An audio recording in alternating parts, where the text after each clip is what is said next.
ঢাকা মহানগর উত্তর পল্লবী থানা ছাত্রদলের পক্ষ থেকে ইফতার মাহফিল অনুষ্ঠিত হয়েছে। বিস্তারিত দেখুন নিজস্ব প্রতিনিধি হারুনা রশিদ তুষারের প্রতিবেদনে। ২৬ মার্চ বুধবার ৫ ঘটিকার সময় ঢাকা মহানগর উত্তর বিএনপির অঙ্গ সংগঠন ছাত্রদল পল্লবী থানা বাউনিয়া বা সি ব্লক এর সাধারণ এবং দলীয় নেতাকর্মীদের মাঝে ইফতার বিতরণ অনুষ্ঠান অনুষ্ঠিত হয়।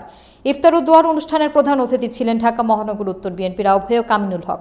সভাপতি ছিলেন হাজী বাদশা মিয়া ৫ নম্বর ওয়ার্ড বিএনপি। অনুষ্ঠান পরিচালনায় ছিলেন সাব্বির শেহজাদ। ১ নম্বর যুগ্ম আহ্বায়ক পল্লবী থানা ছাত্রদল পশ্চিম আকরাম আহমেদ সাধারণ সম্পাদক, ইকবাল হোসেন সোহেল সাংগঠনিক সম্পাদক, জাকারিয়া খান সিজার যুগ্ম সাধারণ সম্পাদক ঢাকা মহানগর পশ্চিম ছাত্রদল। অন্যান্যদের মাঝে উপস্থিত ছিলেন যুগ্ম আহ্বায়ক ঢাকা মহানগর উত্তর বিএনপি মাহবুব আলম মন্টু, যুগ্ম আহ্বায়ক পল্লবী থানা বিএনপি আনিসুর রহমান, সিনিয়র সহসভাপতি আলিম মিরাজ, সাধারণ সম্পাদক আসলাম হোসেন গাজী, শহীদুল ইসলাম চান, ইউনু সরকার, নূর আলম সহ বিএনপির অন্যান্য সকল থানা ওয়ার্ডের নেতৃবৃন্দ এবং স্থানীয় গণ্যমান্য ব্যক্তিবর্গ উপস্থিত ছিলেন। সাধারণ মানুষের সাথে থাকা যায়, চলা যায়, আমরা সেই জন্য সবসময় কাজ করে থাকি। আমাদের উদ্যোগ সাধারণ মানুষের মাঝেই থাকা, সাধারণ মানুষের সেবামূলক কার্যক্রম করা। পুরো মাসব্যাপী ইফতারের আয়োজন করেছি এবং সাধারণ মানুষের মাঝে আমরা ইফতার বিতরণ করছি। এবং আজকে আপনারা খেয়াল করতেছেন আমাদের পল্লবী থানা ছাত্রদলের পক্ষ থেকে প্রায় ১,০০০ লোকের, প্রায় ১,০০০ থেকে ১,২০০ লোকের আয়োজন করেছি আমরা এখানে। আমরা ছাত্রদল সবসময় দুর্নীতি নৈরাজ্যের বিরুদ্ধে। আমিনুল ভাই আপনারা জানেন আমাদের ঢাকা মহানগর উত্তরের মধ্যে আমিনুল ভাইয়ের মধ্যে ক্যারিজমাটিক আর কোনো নেতা এখন পর্যন্ত আমরা পাইনি, যে কীভাবে মানুষের মাঝে মিশা যায়, মানুষের যেই আত্মার যেই হৃদয়ের স্পন্দন। আমিনুল ভাই এত অল্প সময়ের মধ্যে যেভাবে ঢাকা ১৬ আসনের প্রতিটা মানুষের অন্তরস্থলে এবার জায়গা করে নিয়েছেন, এটা নজিরবিহীন। আমার সার্থকতা হইলো আমাদের ভারপ্রাপ্ত চেয়ারম্যান সাহেব বলছে সাধারণ জনগণের পাশে থাকার। যদি আমাদের বিএনপির লোকজন আমরা সাধারণ পাবলিকের সাথে আছি, সাধারণ জনগণের সাথে, সেটা আমাদের বড় সার্থক।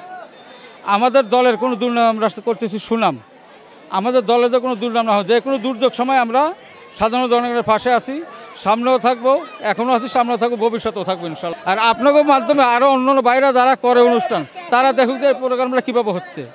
আজকে আমাদের ১৬ লোকের আয়োজন স্টক করে আমরা বলছি, যারা দখলবাজি চাঁদাবাজি তারা বিএনপির লোক না, তারা বিএনপির লোক হইতে পারে না। যারা চাঁদাবাজ দখলবাজ মাদকবাজ তারা বিএনপির লোক না, বিএনপির লোক হইতে পারে না। আপনাদের মাধ্যমে যদি যারা মধ্যবর্তী পরিবার অনেকে আছে, কারো কাছে চাইতে পারে না, খাইতে পারে না, যদি এই ধরনের অসহায় লোক থাকে, তাহলে আমাদের সাথে যোগাযোগ আমরা চেষ্টা করবো তাদের পাশে থাকার জন্য।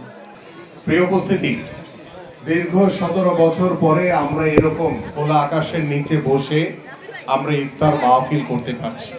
গত ১৭ বছর আমাদেরকে এই ধরনের কোন ইফতার মাহফিল করতে দেওয়া হয় নাই।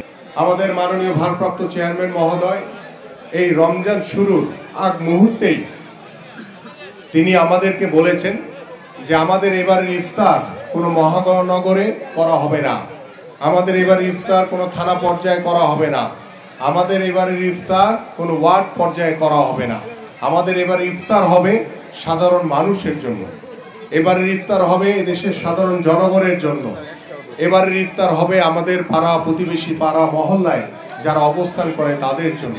তারই ধারাবাহিকতায় পুরো রমজান মাস জুড়ে আজকে অবধি আমাদের এই সাধারণ মানুষের জন্য ইফতার চলমান রয়েছে এবং রমজানের আগ দিন পর্যন্ত ইনশাআল্লাহ আমরা এই ধারাবাহিকতা থাকবে।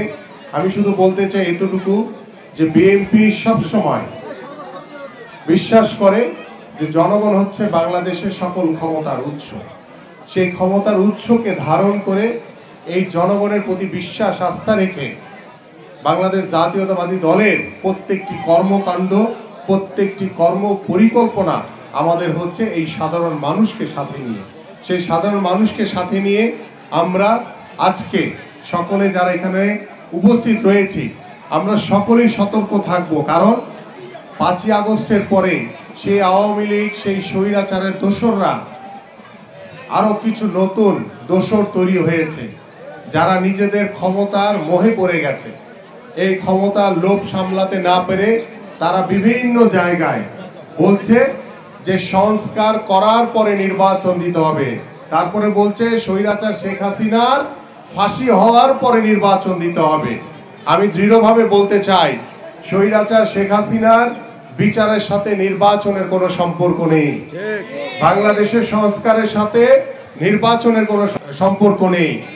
আপনারা সংস্কার চাচ্ছেন ৫ই আগস্টের পরে, আর বাংলাদেশ জাতীয়তাবাদী দল বিএনপি সংস্কার চেয়েছে 13ই জুলাই 2023 সালে। স্বৈরাচারের বিচারের সাথে নির্বাচনের কোনো সম্পর্ক নেই। আমরা শুধু দৃঢ়ভাবে বলতে চাই, বাংলাদেশের মানুষ ভোট দিতে চায়, দ্রুত সময়ের ভিতরে নির্বাচন দেন। নির্বাচনের মাধ্যমে জনগণের সরকার প্রতিষ্ঠা হবে এবং সেই জনগণের সরকারই পরিপূর্ণভাবে বাংলাদেশের রাষ্ট্র কাঠামো সংস্কার করবে, পরিপূর্ণভাবে রাষ্ট্র কাঠামো পুনর্গঠন করবে, পরিপূর্ণভাবে বাংলাদেশের স্বৈরাচার শেখ হাসিনা সহ সকলের বিচার করবে ইনশাআল্লাহ। সবাইকে ধন্যবাদ। বাংলাদেশ জিন্দাবাদ, বাংলাদেশ জাতীয়তাবাদী দল বিএনপি জিন্দাবাদ।